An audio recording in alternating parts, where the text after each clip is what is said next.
बिस्मिल्लाहिर्रहमानिर्रहीम, अस्सलाम वालेकुम। अच्छा जी, हमने ब्लड डिसऑर्डर के अंदर ल्यूकेमिया डिस्कस किया था। आज मैं डिस्कस कर रही हूँ थैलेसीमिया। थैलेसीमिया क्या है? थैलेसा का मतलब है सी और हीम का मतलब है blood. It is just giving you an information. So इनका हमारी पढ़ाई से कोई ताल्लुक नहीं, हमें इन्फॉर्मेशन छोटी छोटी मिलती हैं कि भाई हमें जो है इसका पता हो कि थैलेसा का क्या मतलब है सी, और एनीमिया हीम का क्या मतलब है ब्लड। ठीक है, okay. So let's start our topic. What is thalassaemia? Thalassaemia है क्या? थैलेसीमिया डिजीज़ में होता क्या है? It is an inherited disorder that results in abnormal haemoglobin. अब ल्यूकेमिया में जो है ना एबनॉर्मल वाइट ब्लड सेल्स थे, जबकि थैलेसीमिया में जो है ना एबनॉर्मल हीमोग्लोबिन एबनॉर्मल हो गई है जी। इसमें जीन की कुछ प्रॉब्लम हो गई है और ये इनहेरिटेड है। ल्यूकेमिया इनहेरिटेड हो भी सकता था और नहीं भी, जबकि जो थैलेसीमिया है वो इनहेरिटेड ही है। वो हमारी जीन जो है वो, अगर किसी के अंदर थैलेसीमिया का मसला है तो वो नेक्स्ट टू नेक्स्ट उनकी जो है वो आगे नस्लों में चलता है। तो it is inherited disorder that results in abnormal haemoglobin. ठीक है, इसको जो है ना कूलीज एनीमिया भी बोलते हैं जी। Is the second name of anaemia is the Cooley's anaemia. Cooley's anaemia इसको इसलिए कहते हैं on the name of Thomas B Cooley, जिसने इस डिसीज़ को डिस्कवर किया।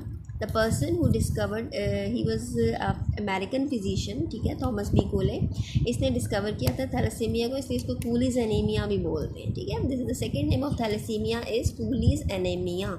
It can be a short question, what is the second name of thalassaemia? That is Cooley's anaemia. ठीक है, सो ये तो इसका हमने बात कर ली थैलेसीमिया के। हम इस कॉज की बात कर लेते हैं कि इसकी वजह क्या है। It is a genetic problem. ये तो आपको पता चल गया कि ये जेनेटिक है क्योंकि इनहेरिटेड होता है due to mutation in the gene of haemoglobin. अब इसमें म्यूटेशन जो हुई है ना वो हीमोग्लोबिन की जीन के अंदर हुई है। उसमें हमारी सेल्स के, वो बोन मैरो में जो मौजूद सेल्स थे उनके अंदर हुई थी। इसमें हीमोग्लोबिन के अंदर म्यूटेशन है। ल्यूकेमिया की बात कर रही हूँ। तो ये थैलेसीमिया में हीमोग्लोबिन की जीन में म्यूटेशन हो जाती है। इस म्यूटेशन की वजह से क्या होता है? The mutation results in the production of defective haemoglobin and the patient can not transport oxygen properly. जाहिर है जब हीमोग्लोबिन में कोई डिफेक्ट आ जाएगा, हीमोग्लोबिन नहीं तो ऑक्सीजन को इधर से उधर लेके जाना है।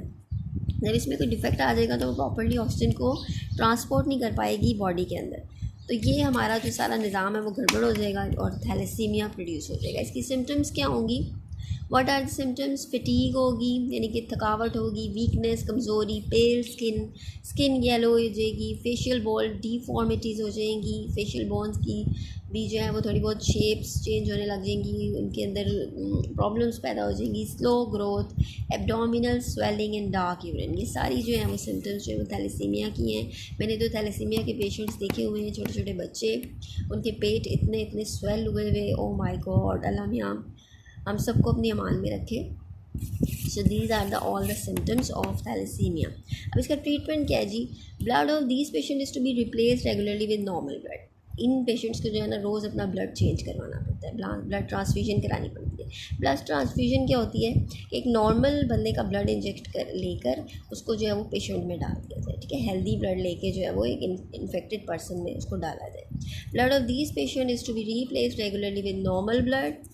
और इसकी ट्रीटमेंट भी वही है कि it can be cured by bone marrow transplant. इसमें भी बोन मैरो ट्रांसप्लांट करके इसको क्योर किया जा सकता है, लेकिन इसका 100% रिजल्ट नहीं है क्योंकि एक इनहेरिटेड डिजीज़ है और ये 100% जो है वो बोन मैरो से ये नहीं हो सकती। और अक्सर इन जो थैलेसीमिया पेशेंट है उनको लाइफ टाइम, जब तक उनकी ज़िंदगी है, उनको अपना ब्लड चेंज करवाना पड़ता है। ठीक है, और इसके थैलेसीमिया से रिलेटेड चंद एक इन्फॉर्मेशन हैं जो आपको पता होनी चाहिए। 8 मई को हम इंटरनेशनल थैलेसीमिया डे मनाते हैं। पूरी वर्ल्ड में 8 मई को थैलेसीमिया डे मनाया जाता है और पूरी वर्ल्ड में 60 to 80 मिलियन पीपल हैं जो थैलेसीमिया का शिकार हैं। इसके अलावा हमारे मुल्क में 250,000 पेशेंट्स हैं थैलेसीमिया के। So this is a little information about thalassaemia, hope you have understood.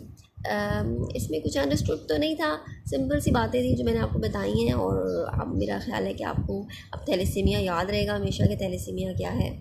और हीमोग्लोबिन की जो है ना गड़बड़ थैलेसीमिया है बेसिकली। हीमोग्लोबिन में जो चेंज आ जाएगा ना